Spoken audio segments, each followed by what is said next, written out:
Alright guys, so this is Doc. I'm going to start doing some tutorials on some of the things that I build, kind of show you my mentality on doing some things and some of my tricks and help you guys make some terrain and things for your game top that isn't going to break your bank. I know figures are expensive and all the rest of that. Today we're going to do crates, small-ish size containers, shipping containers, what have you, and then these will make decent cover once they are stacked up. So for these basic kind of version, the simple, very Star Wars looking version, you won't need any special materials, you won't need any special tools. What you will need is a trip to the dollar store. I got a bag of about 100, I say about, probably not exactly, of these little wooden cubes, $1. They're not perfect cubes. If you're looking for perfect cubes, you are going to be sanding these to be better. The next thing that you're going to need is a pair of scissors. They don't have to be amazing, they just have to be scissors. The next thing is a hole punch. Regular, boring, standard hole punch. Probably can get this at the dollar store too if you don't already have one. After that, we are going to need some Elmer's glue, PVA glue. Managed to find these in a nice little pack. I think it was 3 for $1, also at the Dollar Tree. And last, some sort of cardstock. Cereal box is going to be a little bit too thick. This project I'm using mostly this, DiGiorno's. Hey, send me some free pizza. Anyway, this is a nice thick cardstock. So what you do is you take your hole punch and you want to allow yourself some space, because what you're going to do is you're going to need some of the material after you punch the hole. So I like to give myself fairly more than I need, just some working material, as I think Larry used to call it in industrial design school. Larry always managed to explain that you can leave some material to work with to make later steps easier. So here's what we're doing is we're going to estimate where that hole is going to be, kind of in here, leaving enough material, like I said, boom, good to go. And then we're going to need five of those, because we're only going to cover 5 faces of the cube. So let's give you another one here, there, and so on. And then of course, if you get this same kind of hole punch, what this does is it's got this handy dandy little holder, and it just holds all your little discs. Right now, so here's a cube that I got kind of a start on before here. Like I said, we're only going to need 5 of these discs here. So now we take the Elmer's glue and we jet out just a bit there, and then you take your dot and put it more or less in the middle. Think about putting a little bit more glue than you think you're going to need initially here, as that gives you something to help move that around with. And it doesn't have to be perfect. We're not aiming for perfect. That's what a 3D printer is for. But there you go. And like I said, you just get that on all the sides. Now we go back to that sheet of cardboard, and we now get, put the glue away, don't make a mess. Now we cut off that piece, leaving your working material.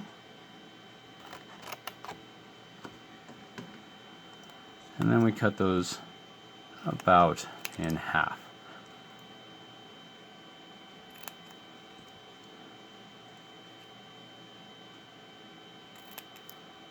And then we take those and glue them around the dot that you glued on the side before.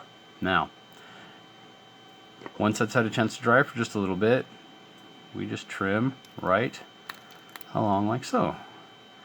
That's what the working materials for us. This way we don't have to do a bunch of very precise measuring.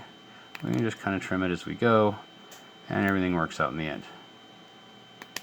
And then, so one thing to keep in mind as you're building your box here is now you have a reference line from this side that goes to this side, and from this side that goes to that side. So when you're gluing your plates on, kind of line that up. You want to try to leave about the same distance between your plates as you're leaving from the circle out. And then once you get all your crates done, or all your 5 sides done, that still needs to be trimmed, we then go ahead and prep for paint.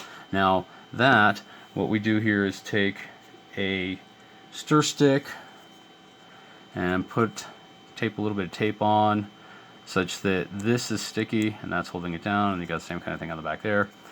And you just put down your crates. Now this is a very simple crate for this version, that version there. I'll discuss these other ones in a moment. So this way you can hold onto it and spray paint that sucker at all the good angles. Of course, do it outside, all those safety things, wear a mask. Boom, you end up with nice, simple, and of course you can choose whatever color. Gray works well because they're just boring little crates to fill in a little space and hide behind. And then a little bit of wash. I could still go in and maybe do a little bit of dry brushing on these to help pop them a little bit here, or do some specialty painting, some graffiti, or some manufacturer marks or what have you. So aside from the very straightforward, simple Star Wars looking one, I also happen to have a couple other hole punches here. So I have a nice hex shaped one that I also got that gives me wonderful little hex shapes to be able to work with. And then also I found this bad boy at a thrift store. Oh, the camera. Who punches big holes for me, and that's how I did this one. So basic, simple. You don't need anything special. You can do these. If you're going to be doing a bunch of miniature pieces, you may consider getting other hole punches. They make certain parts of the hobby easier. Play with it also, like change the orientation of your cuts. Mix it up a little bit. And then if you don't have all the tools in this, and you just want to go pick up the project, I would say bag of cubes, a pair of scissors, hole punch, glue. At the dollar store, what is that? 4 things, $4. You can get craft paint there. You can get maybe spray paint there, and then just go to it. Hey, maybe even a dollar pizza. I don't know. I don't eat dollar store food, so but this is one way that you can get some wonderful teeny little scatter to have your Legion guys hiding behind. Get some cover from that. Yeah, forgive that figure, he's not done being painted. Anyway, thanks for tuning in. If you liked it, please do all the normal things. Let's go ahead and smash the like button, subscribe, share, comment. I'd like to do more of these things if you guys are interested. Lots of buildings, vehicles, various other things. Anyway, you have a great day. Bye.